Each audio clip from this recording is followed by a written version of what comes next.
नमस्कार मंडळी, माझ्या मराठी यूट्यूब चॅनलवर तुमचं खूप खूप मनापासून स्वागत करते।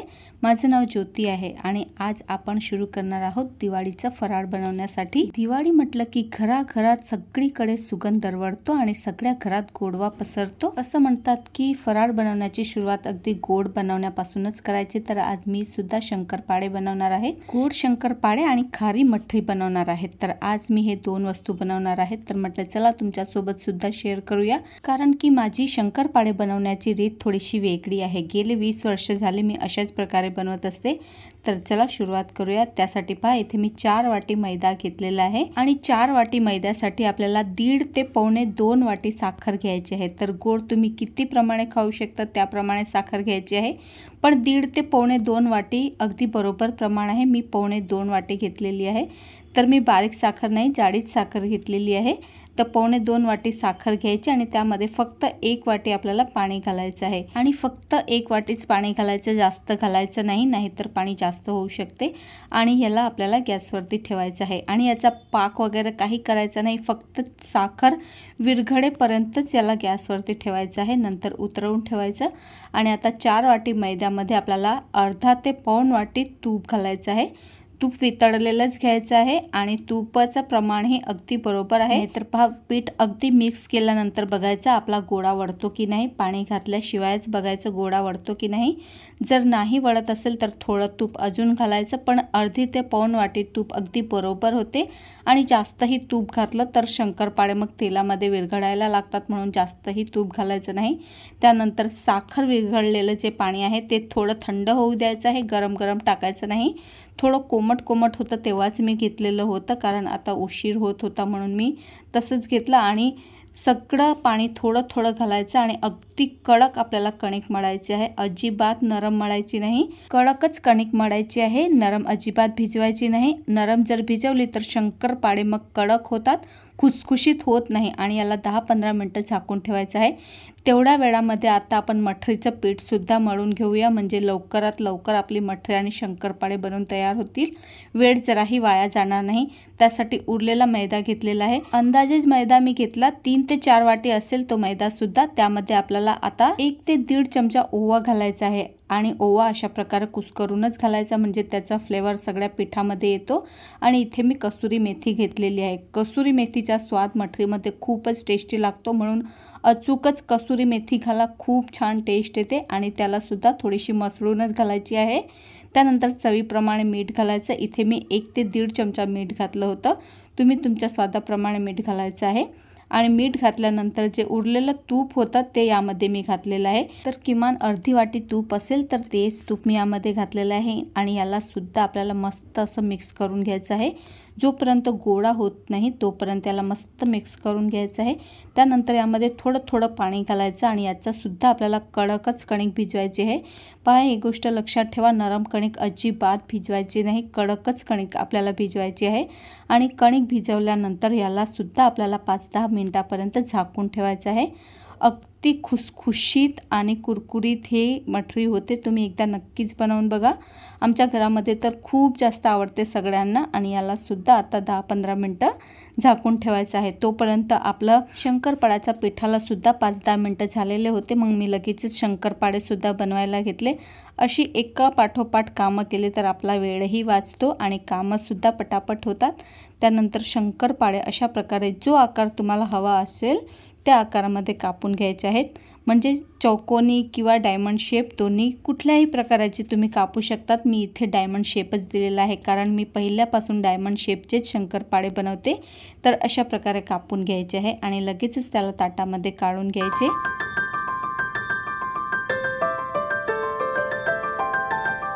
दिवाळीचा फराळ बनवताना अगदी लहानपणीची आठवण येते। लहानपणी बघा ना, सगळा फराळ आपल्याला आयता नियता खायला मिळत असे।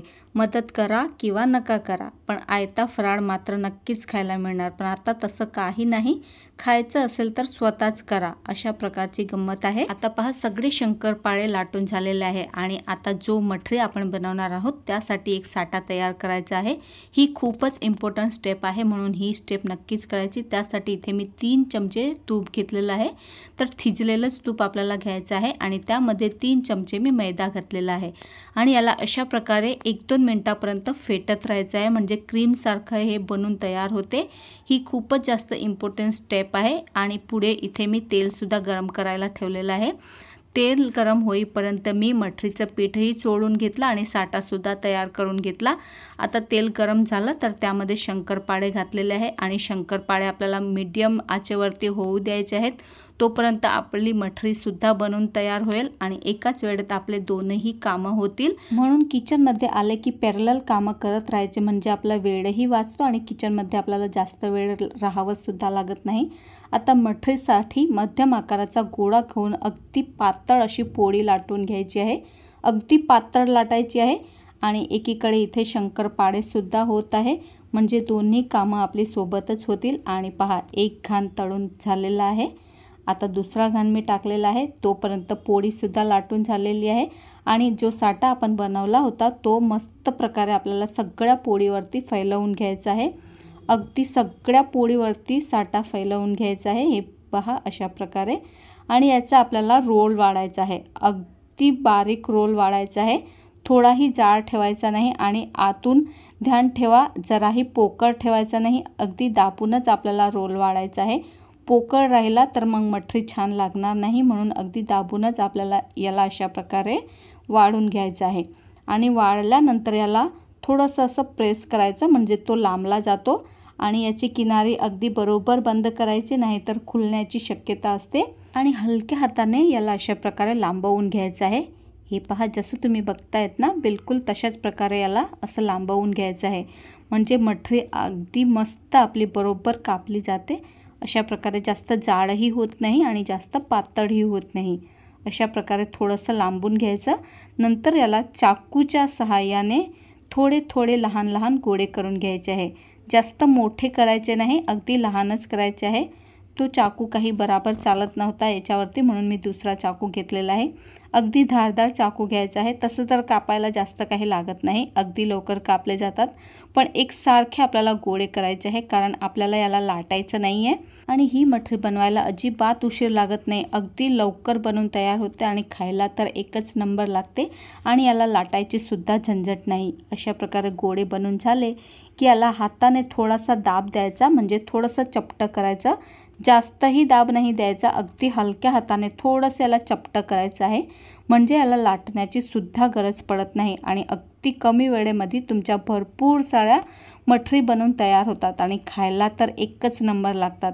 अशाच प्रकारे तुम्ही गोडही बनवू शकतात, पण खारा बनवला तर खूप टेस्टी लागतात. आमच्या घरात सगळ्यांना खाराच जास्त आवडतात. आणि हे पहा, तुम्हाला दिसत असेल किती मस्त लेयर्स पडलेले आहे. आणि अगदी तेलात टाकले की खूप सारे याचे लेयर्स पडतात आणि खूपच छान बनते. फक्त एकच गोष्ट आहे की याला अगदी लो फ्लेमवरती होऊ देणं पडते, कारण की गॅसची फ्लेम जर फास्ट ठेवली तर वरतून तर भाजले जातील, पण आतून मग ते कच्चे राहतात आणि स्वाद नाही येत. म्हणून मग गॅसची फ्लेम आपल्याला लो ठेवायची आहे आणि अगदी कुरकुरीत बनवून तयार होतात ह्या चकल्या. तर पहा, इथे मी गॅसची फ्लेम अगदी लो करून टाकलेली आहे. दुपारचे 2 वाजले, अजूनपर्यंत काम झालं नाही आहे. मठरी तळायची थोडीशी बाकी राहिलेली आहे. शंकरपाळे झाले, मठरीसुद्धा झाली.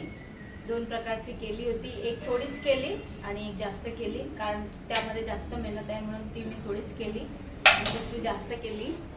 दाखवते तुम्हाला थोड्या वेळाने. थोडीच बाकी राहिली आहे. जेवण सुद्धा करायचं आहे आणि असं काही करायचं म्हटलं म्हणजे खूप जास्त उशीर लागतो आणि उभं सगळं करायचं असतं. लाटायला तर एवढा उशीर लागत नाही, पण तळायला जास्त उशीर लागतो, कारण अगदी लो फ्लेम वरती याला होऊ देणं पडते. म्हणूनच तळायला जास्त उशीर लागतो. अगदी लो फ्लेम वरती याला होऊ द्यावं लागते, पण खायला खूपच टेस्टी लागतात.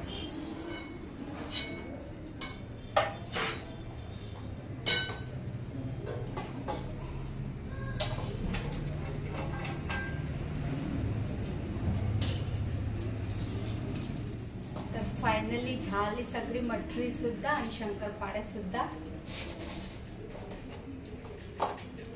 आणि आता राहिला चिवडा बनवायचा. 2 प्रकारचा चिवडा बनवणार आहे. बघूया संध्याकाळी वेळ मिळाला तर संध्याकाळी बनवीन, नाहीतर आज संध्याकाळी बाजारात सुद्धा जायचं आहे, मग उद्या बनवीन चिवडा। तसं तर हे मेन चिवडा बनवायला एवढा काही उशीर लागत नाही, फक्त हे शंकरपाळे आणि मठरी बनवायला जास्त उशीर लागतो, म्हणून आधी हे उरकवून टाकलं। आता चिवडा बनवायचा आहे तो निवांतपणे उद्या सकाळी बनवीन। आता जेवण करते आणि थोडा वेळ आराम करते, तोपर्यंत हे थंडही होईल आणि मग हे डब्यात भरून ठेवील। संध्याकाळी बाजारात जायचं आहे, त्यामुळे चला मस्त खस्ता मठरी झालेली आहे। मुलांना खूप जास्त आवडते, गोड तरी एवढं आवडत नाही, पण मठरी खूप जास्त आवडते आणि ती सुद्धा खारी।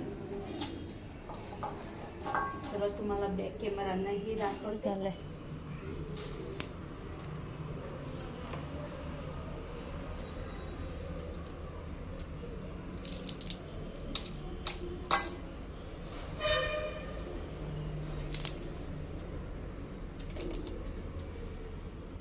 एकच नंबर लागते ही मठरी खायला। गोड पण तुम्ही याच प्रकारे करू शकता। आमच्या घरात खारी जास्त आवडली जाते आणि खूप सारे लेयर्स यामध्ये पडतात, खायला अजूनच जास्त टेस्टी लागते। फक्त एकच आहे की याला अगदी लो फ्लेम वरती होऊ द्यावं लागते, त्यामुळे ती खस्ता बनते आणि व्हायला पण एवढा उशीर लागत नाही, लवकरच बनून जाते। आणि शंकरपाळे बघू शकता। चला 2 वस्तू झालेली आहे, शंकरपाळे आणि मठरी करून तयार झाली आणि थोडा वेळ बसलीच असेल तेवढ्यात एक पार्सल आलं होतं आणि हे पार्सलवाले अगदी दुपारच्या वेळेतच येतात, काय माहिती काय झोपत असले तर झोपही मोडतात। चला असो 2 वस्तू मागवल्या होत्या मिशोवरून, तर त्याच आल्या होत्या, काय आहे ते तुम्हाला दाखवते। तर दिवाळी आहे म्हटल्यावर दिव्यांची खरेदी तर झालीच पाहिजे आणि मी सुद्धा अशाच प्रकारचे काही डेकोरेटिव्ह दिवे मागवले होते, जे खूपच स्वस्त होते। 6चा सेटमध्ये मिळाला आहे, जे कमळ सारखं काही आसन असते ना त्याच प्रकारचं आहे, तुम्हाला दाखवतेच मी पुढे। तशी तर सगळी खरेदी झालेली आहे, ही शेवटचं बाकी होतं ते अगदी वेळेवरतीच आलं आहे। आणि आज धनतेरस आहे, तर तुम्हाला धनतेरसच्या खूप खूप शुभेच्छा। देवी लक्ष्मी आई तुमच्या घरामध्ये खूप सारी भरभराटी देवो आणि सुख शांती आणि समृद्धी तुमच्या सगळ्यांच्या घरामध्ये नांदो, हीच देवीच्या चरणी प्रार्थना आहे। तर हे पहा, अशा प्रकारे मी कमळ आसनचे दिवे मागवले होते, जे की रांगोळी काढायला जर वेळ नाही मिळाला तर अशा प्रकारे ठेवून यामध्ये दिवे लावले तर खूप सुंदर दिसतात। हे पहा कमळ आसन आणि मध्ये जे दिवे येतात ना म्हणजे मेणबत्तीचे, ते ठेवले तर खूप सुंदर दिसेल, रांगोळी काढायचीही गरज नाही। हे पहा अशा प्रकारे 6चा सेट आहे, मधला एक दिवा वेगळा आहे आणि सोबतच मी ह्या गोल मेणबत्त्या सुद्धा मागवल्या होत्या, ज्या पणतीमध्ये ठेवतात ना त्याच मागवल्या होत्या। 50चा सेट आलेला आहे, खूपच स्वस्तात आहे, पण मी वेगवेगळ्या कलरमध्ये मागवला होता, पण एकच कलरचा आलेला आहे। पण असो, आता काय त्याला रिटर्न करायचं, दिवाळी जवळच आहे म्हणून। तर हे पहा किती सुंदर डिझाईन आहे आणि खूपच स्वस्त आहे, 130 की 40ला मला हे 6 मिळालेले आहे। आणि हे पहा अशा प्रकारे मेणबत्त्या मागवलेल्या आहेत, त्या यामध्ये ठेवल्या आणि लावलं की खूप सुंदर दिसेल। दिवाळीच्या दिवशी मी लावेन तेव्हा तुम्हाला दिसेलच। त्यानंतर ह्या सगळा शंकरपाळे आणि हे सगळे थंडे झाले होते, तर म्हटलं आता सोबतच भरून सुद्धा घ्यावे, नाहीतर मग असेच ते पडून राहतात। आणि अशी सगळी वस्तू बनवायला तर उशीर लागत नाही, 2 ते 3 तास उभं राहावं लागते एवढंच आहे, पण भांड्यांचा जो राडा नंतर पडतो तो खूप जास्त घासायला जीवावर येतो। जेवण करून थोडासा आराम सुद्धा मी केला होता, त्यानंतरच हे सगळं मी आवरायला घेतलं, कारण की सकाळपासूनची घरातली ही सगळी कामे असतात आणि उभं सगळं करायचं म्हटलं म्हणजे थोडे पायही दुखायला लागतात। आणि 10 वाजेपासून लागली होती, तर 2 वाजले होते मला हे सगळं करायला, म्हणून थोडासा थकवा तर येतोच। आणि थोडा अर्धा तासच आराम केला होता, जास्तही केला नाही। त्यानंतर भांडेकुंडे आवरायचे बाकी होते आणि म्हटलं आधी थोडी चहा घ्यावी, नंतरच मग कामाला सुरुवात करावी, कारण की चहा घेतली की थोडीशी एनर्जीही येते आपल्याला। तर आता थोडा वेळ रिलॅक्स बसून मस्त चहा एन्जॉय करते। आणि आज तर मठरी आणि शंकरपाळ्याची रेसिपी मी तुमच्यासोबत शेअर केली आणि उद्याच्या व्हिडिओमध्ये मी 3 प्रकारचे चिवडा बनवणार आहे, त्याची रेसिपी तुमच्यासोबत शेअर करणार आहे। तर उद्याचा व्हिडिओ नक्कीच पहा आणि आजचा व्हिडिओ तुम्हाला कसा वाटला मला कमेंट करून नक्की सांगा। अपेक्षा करते व्हिडिओ आवडला असेल, आवडल्यास व्हिडिओला लाईक, शेअर आणि सबस्क्राईब करायला विसरू नका। भेटूया पुन्हा अशाच एका नवीन व्हिडिओ सोबत, तोपर्यंत स्वतःची काळजी घ्या। So take care friends and bye.